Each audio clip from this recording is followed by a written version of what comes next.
এখন বাজে সকাল 7:42 মতো। তো আজকে 26শে জানুয়ারি, আজকে বেরোচ্ছি মায়াপুরের দিকে। হঠাৎ ঠিক হয়েছে তাই বেরিয়ে পড়েছি। তো দেখা যাক, রাস্তায় বেরোতে বেরোতে কথা হবে, সঙ্গে থাকুন, মজা হবে।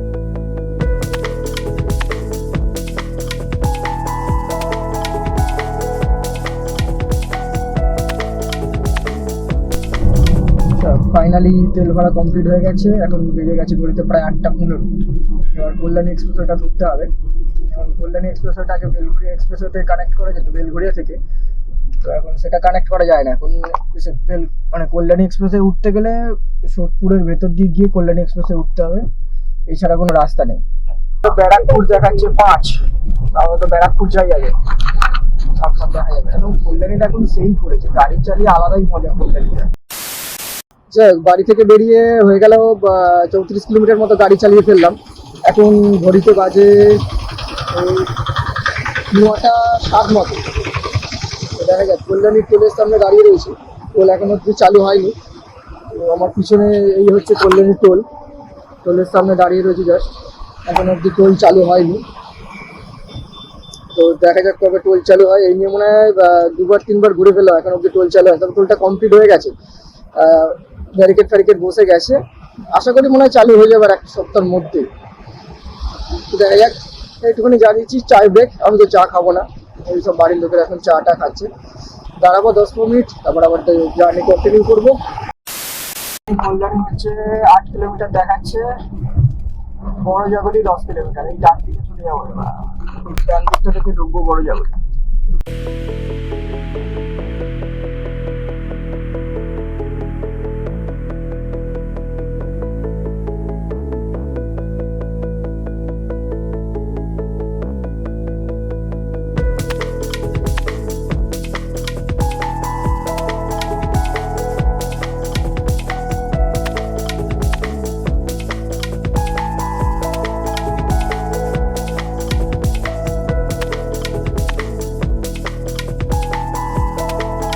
আমাদের প্ল্যানে চেঞ্জ হয়েছে।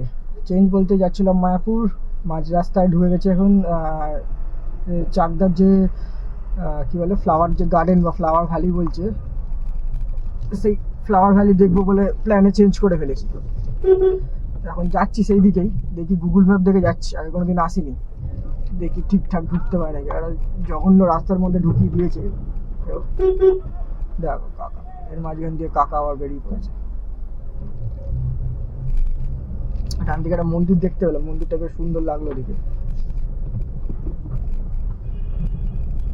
এখন বাজে কটা বাজলো, 10:25 হয়ে গেল।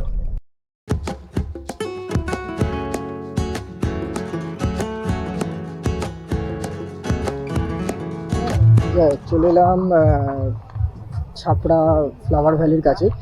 তো এখন বাজে ঘড়িতে প্রায় 11টা।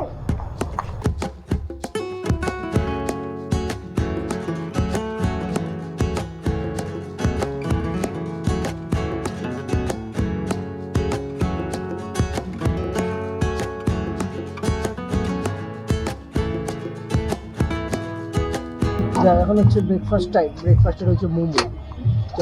মোমোটা খাওয়া কমপ্লিট করে নিই, করে তারপরে বাগানের দিকে যাবো। বাগানে যাইনি, তার আগে খিদে পেয়ে গেছে, ব্রেকফাস্টটা সেরে নিয়ে আগে, তারপরে আবার বাগান দেখাচ্ছি আপনাদেরকে। যাক, আপনাদের সবাইকে স্বাগত জানাই। তাহলে ছাপড়ার ফ্লাওয়ার ভ্যালিতে রয়েছে গার্ডেন রয়েছে, ভালোই লাগছে দেখতে। কিন্তু যারা যারা খিরাই দেখে এসছেন তাদের জন্য ছাপড়ার ফ্লাওয়ার ভ্যালি খুব একটা ইন্টারেস্টিং লাগবে বলে আমার মনে হয় না।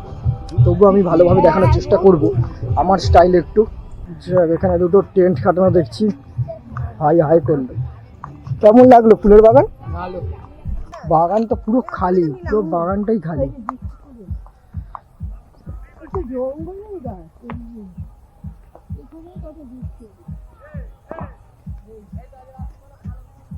তো এটা একটা নিয়ে, ওটা একটা নিয়ে যাই।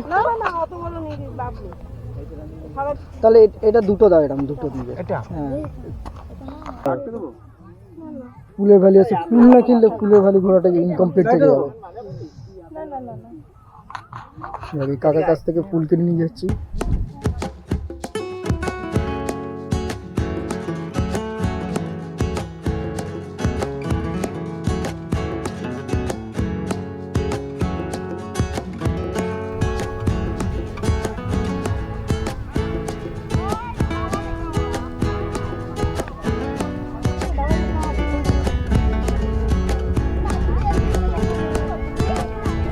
পুরো একদম বাগানের মধ্যে দিয়ে যাচ্ছে, সুন্দর লাগছে। যাক, যতটা ভাবলাম জায়গাটা খারাপ, তো ভালোই লাগলো ভেতরে ঢুকে, কিন্তু বাগানে ফুল সেরকম নেই দেখে যতদূর মনে হলো। এইখান থেকে একটু ফটোশ্যুট করার জায়গা আছে, ফটো তুলতে পারবেন। মাঠ ভর্তি ফুল না থাকলে ঠিক দেখে মজা পাওয়া যাবে না, যদিও বা সিজন শেষের দিকে গরম পড়ে যাচ্ছে আস্তে আস্তে, ওই জন্য হয়তো ফুলটার চান্স খুব কম। পুরো বাগানের মধ্যে একটাই বাগানের ফুল, মানে একটাই বাগানে ফুল দেখতে পাচ্ছি, মানে একজনের জমিতে। তো সেখানেই সবাই যাচ্ছে, বলছে সবাই নাকি আপেলের বাগান, মানে আপেলের গাছ আছে, তো দেখতে তো পাচ্ছি না কোথায় আছে। যাই, সেই আপেলের বাগানের খোঁজেই হেঁটে বেড়াচ্ছি, আলের মধ্যে দিয়ে, বেঁকে বেঁকে রাস্তার উপর দিয়ে। ফুলের পরে কি চাষ হবে তাহলে এখন? আর কি থাকবে, আবার সব লাগাতে হবে। আচ্ছা, সাবরা ফ্লাওয়ার ভ্যালি দেখা কমপ্লিট। এবার নেক্সট যেটা মেন ডেস্টিনেশন আমাদের মায়াপুর, সেদিকে এবার যাই। সেটাতেই দেরি হয়ে যাবে মনে হচ্ছে। এক গাদা ব্যাগ পুরো একদম 2 হাতে করে ভরেছে, এদিকে টমেটো নিয়ে নিয়েছে, এদিকে ফুলও নিয়ে নিয়েছে, সব নিয়ে নিয়েছে।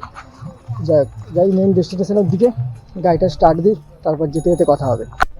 আচ্ছা, ফাইনালি চলে এলাম শান্তিপুর। এখানে এক গাদা শাড়ি টাঙানো রয়েছে, আমি দেখতে পাচ্ছি এক গাদা শাড়ি টাঙানো এই পাশে। কার শাড়ি লাগবে পার্সেল করে পাঠিয়ে দেবো, অ্যাড্রেস দিয়ে দেবে। বড় বড় শাড়ির শোরুম রয়েছে এখানে। কুলিয়া জায়গাটার নাম কুলিয়া কোথায়? কুলিয়া চলে এসেছি পার করে, এটা কুলিয়া চলে এসছে, কুলিয়ার কোটা শেষ, এটা কুলিয়া।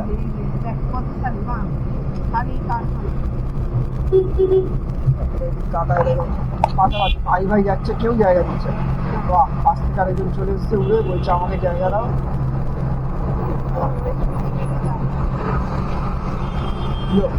সুন্দর জায়গা। কোথায় এলাম? এই তো কৃষ্ণনগর হচ্ছে 6 কিলোমিটার মতো, বহরমপুর 96, কৃষ্ণনগর এখনো 6 কিলোমিটার। কৃষ্ণনগরের দিকে ঢুকছি আর 6 কিলোমিটার। এখন তো তাও রাস্তা ভালো হয়ে গেছে, বাইপাস আছে, আর যাবে আটকাতে হবে না, সোজা বেরিয়ে যাবো। সোজা নবদ্বীপ সোজা,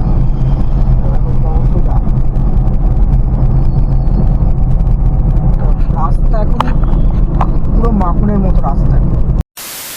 ফাইনালি চলে এলাম চৈতন্যের জায়গায়। মন্দিরটা এখন ভালোই কমপ্লিট হয়েছে, দেখতে ভালোই লাগছে এখান থেকে।